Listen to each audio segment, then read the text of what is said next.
Answer ভাইদের যত সমস্যা আছে, তারা বৈষম্য এবং যে সমস্যাগুলো তারা ফেস করেন, সেগুলো নিয়ে আলোচনা করে একটা যৌক্তিক সমাধানে আমরা পৌঁছাবো।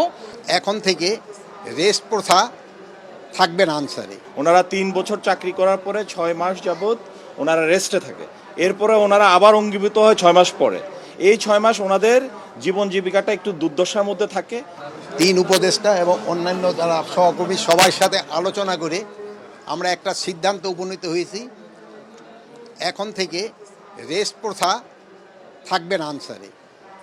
আর অন্যান্য যে তাদের দাবি দাওয়াগুলি আছে, ওই জন্য একটা কমিটি করে দেওয়া হচ্ছে। এই কমিটি পর্যালোচনা করে আমাদের কাছে পাঠিয়ে এবং তা আমরা আন্তঃমন্ত্রণালয়ে বসে একটা সিদ্ধান্ত নেব। এটি আপনাদের কাছে আপনার এই মেসেজটা সবাইকে পৌঁছায় দেন। রেস প্রথাটা এটা একটু ব্যাখ্যা করলে ভালো হয়। রেস প্রথাটা হচ্ছে আমাদের নিয়ম নীতিমালা, নিয়োগ বিধিমালা অনুযায়ী ওনারা 3 বছর চাকরি করার পরে 6 মাস যাবৎ ওনারা রেস্টে থাকে, এরপরে ওনারা আবার অঙ্গীভূত হয় 6 মাস পরে। এই 6 মাস ওনাদের জীবন জীবিকাটা একটু দুর্দশার মধ্যে থাকে, সেই জন্য ওনাদের মূল সমস্যাটা ওই জায়গায়। এই জন্য আমরা সবাই মিলে একটা একমত পোষণ করি যে এই প্রথাটা যেন বাতিল করা হয়।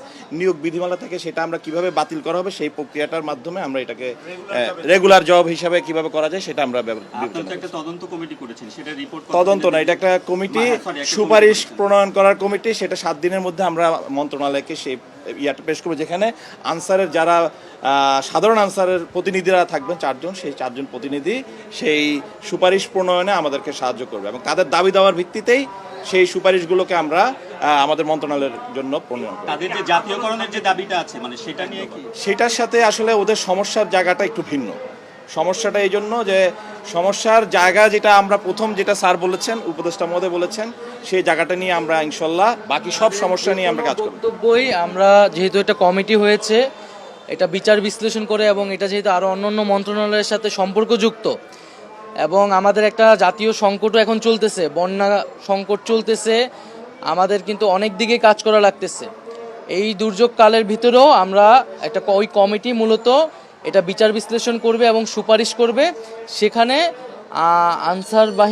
আনসার ভাইদের যত সমস্যা আছে, তারা বৈষম্য এবং যে সমস্যাগুলো তারা ফেস করেন, সেগুলো নিয়ে আলোচনা করে একটা যৌক্তিক সমাধানে আমরা পৌঁছাবো। তবে প্রাথমিকভাবে যে তাদের রেস্ট প্রথাটি ছিল, সেটি স্বরাষ্ট্র উপদেষ্টা যেমনটা বললেন, সেটি বাতিলের প্রাথমিক সিদ্ধান্ত হয়েছে।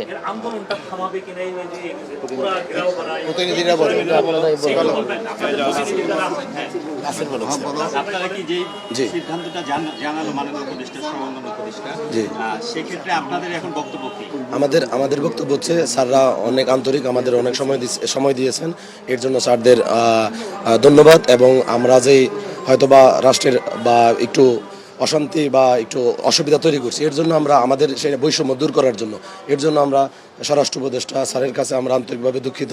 এবং স্যার আমাদের যথেষ্ট, আমাদের রেস্ট প্রথা বাতিল ঘোষণা করছে এবং স্যার আমাদের পরবর্তী যে কার্যক্রম জাতীয়করণের ক্ষেত্রে আমাদের যে দাবি, আমাদের এক দাবি যে জাতীয়করণের ক্ষেত্রে আমাদের উচ্চতর একটা মন্ত্রী পরিষদ থেকে একটা কমিটি দেওয়া হয়েছে। এর মধ্যে আমরা 4 জন আনসার সমন্বয়ক আছি এবং এই 7 কর্মদিবসের মধ্যে মন্ত্রণালয়কে এটার একটা পর্যবেক্ষণ বা একটা অনুলিপি সুপারিশ আমরা দেব। হ্যাঁ, আমরা আপাতত আন্দোলন স্থগিত করতেছি, মানে একবারে বিলুপ্তি ঘোষণা করতেছি না বা করতেছি না, আন্দোলন হচ্ছে স্থগিত। সবার সাথে আলাপ আলোচনা করে আমরা আপাতত আন্দোলন স্থগিত করবো স্যারের এই সিদ্ধান্ত বন্ধ করে দেব। হ্যাঁ, জি। সমাধান হওয়ার পর আমরা তো 7 কর্মদিবসের পর একটা স্যারদের একটা সুপারিশ দেব বা করব। এটার পর সমাধান হলে আমরা সমাধান পাওয়ার পর পুরোপুরিভাবে আমরা করব। অলরেডি আপনাদের একটা সুপারিশ কমিটি গঠন করছে এবং আশ্বাসও দিয়েছে। জি। এখন আপনারা এই যে অবরোধ করা এটা আপনারা বন্ধ করছেন কিনা, এটা করবেন কিনা? জি, আমরা ইনশাআল্লাহ এন থেকে বের এই স্থান ত্যাগ করার পর সবাইকে আমরা যে নেতৃত্ব দিয়েছি 19 সমন্বয় কমিটি, সবার পক্ষ থেকে তাদের দিকে নির্দেশ থাকবে যে যারা আন্দোলনরত আছে সবার কর্মস্থলে ফিরে যাবে এবং কর্মবিরতি প্রত্যাহার করে সবার অবস্থানে চাকরিতে নিয়মিত ডিউটি করবেন। নাম কি?